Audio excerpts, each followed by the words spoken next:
Hello guys, welcome to my YouTube channel Hriday IAS. Basically इस video में मैं बात करूंगा बैंकिंग से एक रिलेटेड टर्म है एनपीए, नॉन परफॉर्मिंग एसेट्स।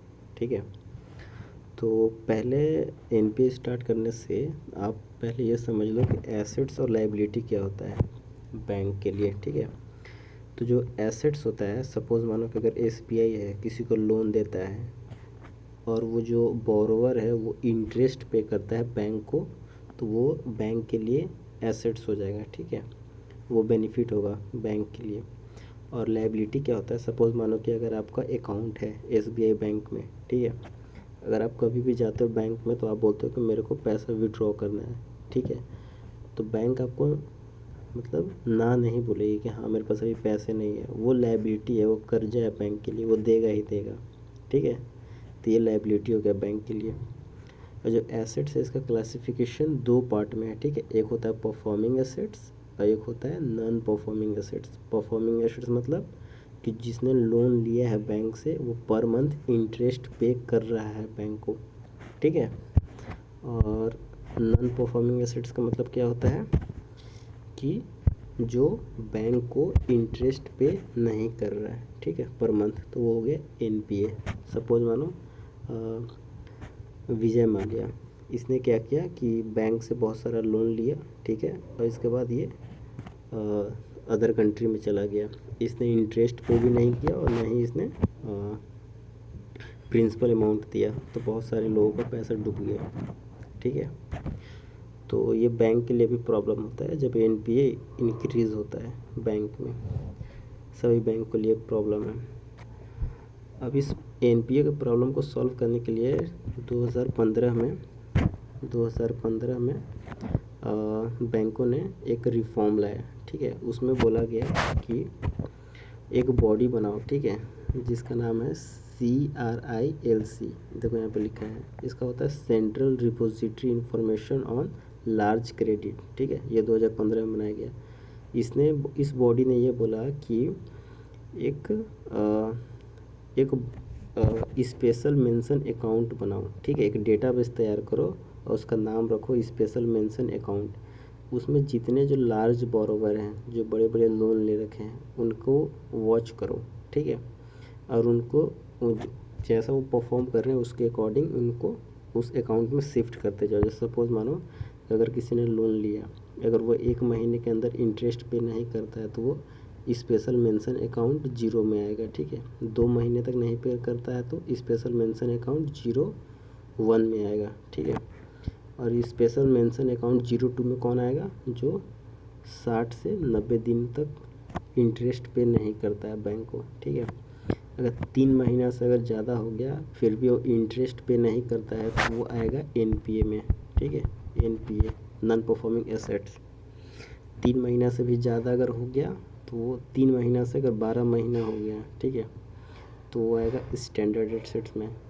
अगर 12 मंथ से और ज़्यादा हो गया, देखो यहाँ पे मैंने लिख रखा है NPA plus 12 month plus 12 month, मतलब 24 महीने हो गए। ठीक है, 2 साल हो गए, अगर फिर भी उसने इंटरेस्ट पे नहीं किया तो वो होगा डाउटफुल एसेट्स।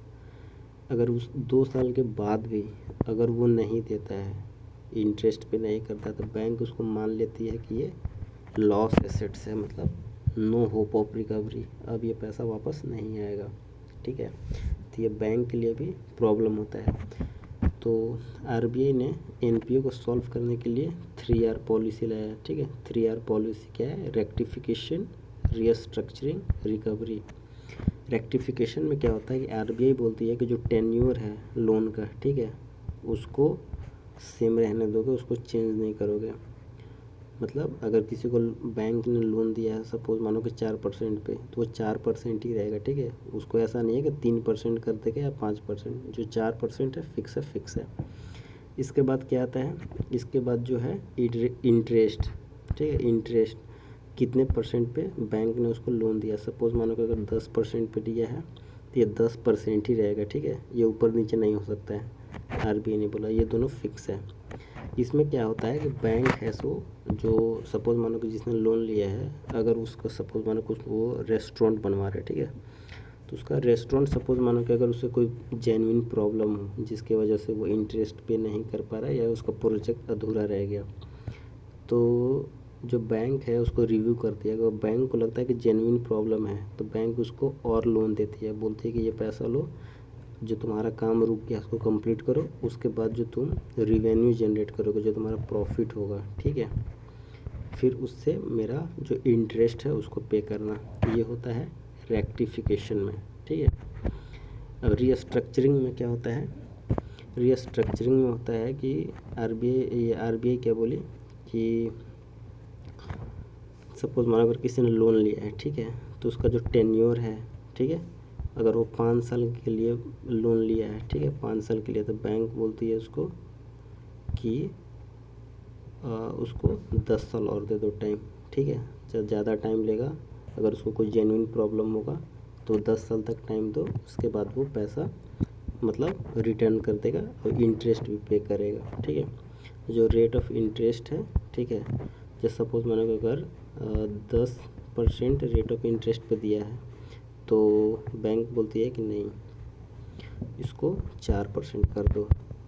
तो इससे क्या हो रहा था कि जो एनपीए है, ठीक है, एनपीए ये और इंक्रीज़ हो रहा था, डिक्रीज़ नहीं हो रहा था और इंक्रीज़ हो रहा था। तो ये वाला जो कॉन्सेप्ट है ना, इसको ख़त्म कर दिया गया। आरबीआई बोला कि इसको ख़त्म करो, इससे एनपीए और बढ़ रहा है। तो किसको फॉलो किया? रिकवरी को फॉलो किया गया। इसमें रिकवरी में क्या होता है कि रिकवरी में इसमें जो प्रॉपर्टी है, सपोज़ मानो कि अगर आप बैंक से लोन लेने जाते हो तो आप कोलेट्रल रखते हो। कोलेट्रल मतलब जो भी आप गिरवी रखते हो, ठीक है। अगर आप बैंक को इंटरेस्ट पे नहीं करते हो और ना ही प्रिंसिपल अमाउंट अगर रिटर्न करते हो बैंक को, तो ये जो आपका कोलेट्रल जो गिरवी है बैंक के पास, बैंक इसको ऑक्शनिंग करती है, नीलामी करेगी, और जो भी पैसा मिलेगा बैंक उससे अपना रिकवरी करेगा, ठीक है। तो इसी रिकवरी करने के लिए पहले क्या होता था कि 1991 से पहले, ठीक है, एलपीजी रिफॉर्म से पहले जो बैंक है उसके पास ये अथॉरिटी नहीं था कि जो कोलेट्रल रखा है उसको ऑक्शनिंग कर सके, ठीक है। और नीलामी करना भी चाहता था तो बैंक को ऑर्डर लेना पड़ता था कोर्ट से, ठीक है।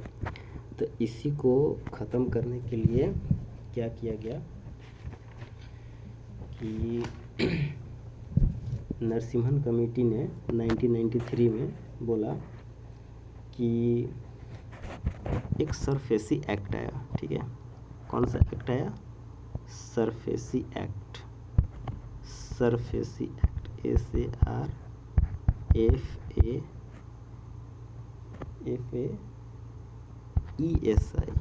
ठीक है, सरफेसी एक्ट।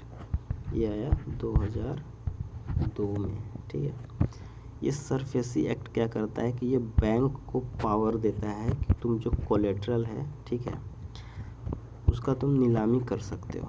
ये पावर देता है बैंक को, ठीक है। तो नरसिम्हन कमेटी ने 1993 में एक DRT बनाया, ठीक है, DRT, डेब्ट रिकवरी ट्रिब्यूनल, ठीक है। ये क्या करता था कि जो भी कोलेट्रल है, ठीक है, ये कोलेट्रल बैंक क्या करती है कि इस DRT को दे देती है, ठीक है। बैंक बोलती है कि मेरे पास इतना टाइम नहीं है कि मैं इसका ऑक्शनिंग करवाऊँगा, ये प्रॉपर्टी तुम रखो, तुम इसका ऑक्शनिंग करो, और जो भी पैसा मिलेगा, जो भी बेनिफिट होगा, इसको मतलब सेल करने के बाद वो मेरे को दे दो ताकि मैं रिकवरी कर सकूं, ठीक है। इसीलिए DRT को बनाया गया।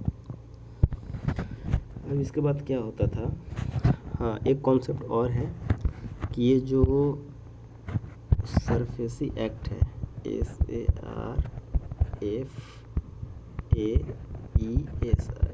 सरफेसी एक्ट 2002, ये एग्रीकल्चर लोन पर नहीं लगता है, ठीक है। एग्रीकल्चर लोन पे नहीं लगता है क्योंकि जो 1 लाख से नीचे का लोन होता है उस पर सरफेसी एक्ट नहीं लगता है, ठीक है। जो कॉन्सेप्ट वाला चीज़ है, ध्यान रखना, इस चीज़ को एग्ज़ाम में आ भी सकता है। सुप्रीम कोर्ट ने भी इस चीज़ के लिए बोला था कि जो सरफेसी एक्ट है वो एग्रीकल्चर लोन पे नहीं लगेगा, ठीक है। अब देखो, अब सपोज़ मानो कि अगर किसी का कोलेट्रल है प्रॉपर्टी बैंक के पास, अगर वो चाहता है कि नहीं मैं अपने प्रॉपर्टी को बचा लूँ, ठीक है, तो बैंक क्या करती है कि उस आदमी को 60 डेज़ पहले उसको नोटिस देती है कि तुम्हारा जो प्रॉपर्टी है वो मैंने DRT में रखा हुआ है, डेट रिकवरी ट्रिब्यूनल में, ठीक है। तो इस आदमी को क्या करना पड़ता है कि अगर ये ऑक्शनिंग को रुकवाना चाहता है, मतलब अगर नीलामी को रुकवाना चाहता है, तो इसको जो अमाउंट, सपोज मानो कि अगर ये 5 लाख लोन लिया है बैंक से, ठीक है, तो इसको 50% जमा करना पड़ेगा, तभी ये ऑक्शनिंग रुकेगी। मतलब 2.5 लाख रुपया इसको जमा करना पड़ेगा DRT के पास, तब इसका जो ऑक्शनिंग है वो रुक सकता है, ठीक है। स्टे ऑर्डर मिल जाएगा, मतलब ऑक्शनिंग नहीं होगी इसकी प्रॉपर्टी की, ठीक है। तो ये चीज़ याद रखना। अब इसके बाद क्या हुआ, फिर भी जो NPA है वो बढ़ते जा रहे थे, ठीक है, NPA है वो बढ़ते जा रहे थे। तो फिर RBI ने क्या किया कि कॉन्सेप्ट लाया PCA का मतलब होता है प्रॉम्प्ट करेक्टिव एक्शन। इसमें क्या होता है कि इसमें बैंक को PCA में डाल दिया जाता है। इसलिए डाल दिया जाता है कि अगर कोई बैंक है, अगर वो परफॉर्म अच्छा से नहीं कर रही है, उसका जो NPA है अगर वो इंक्रीज़ हो रहा है, तो उस बैंक को PCA में डाल दिया जाएगा, प्रॉम्प्ट करेक्टिव एक्शन में, ठीक है। PCA में इसलिए डाल दिया जाता है कि RBI उस बैंक को बचाना चाहती है, ठीक है, ताकि वो लॉस ना हो जाए। अगर ज़्यादा NPA इंक्रीज़ हो रहा है तो RBI क्या करती है कि जो स्मॉल बैंक है, ठीक है, जो स्मॉल बैंक है, इसमें स्मॉल बैंक को बड़े बैंक के साथ, जो बिग बैंक है, ठीक है, उसके साथ क्या करती है, मर्ज कर देती है, ठीक है, ताकि बैंक को बचाया जा सके। इसीलिए बहुत सारे बैंक को भी मर्ज किया गया है। तो ये कॉन्सेप्ट था NPA का, नॉन परफॉर्मिंग एसेट्स का। तो जो नॉन परफॉर्मिंग एसेट्स है अगर किसी बैंक पे पड़ते हैं तो ये सबके लिए लॉस है, ठीक है, क्योंकि वो आपका और मेरा पैसा भी लेकर वो लोग भाग जाते हैं, जैसे विजय माल्या।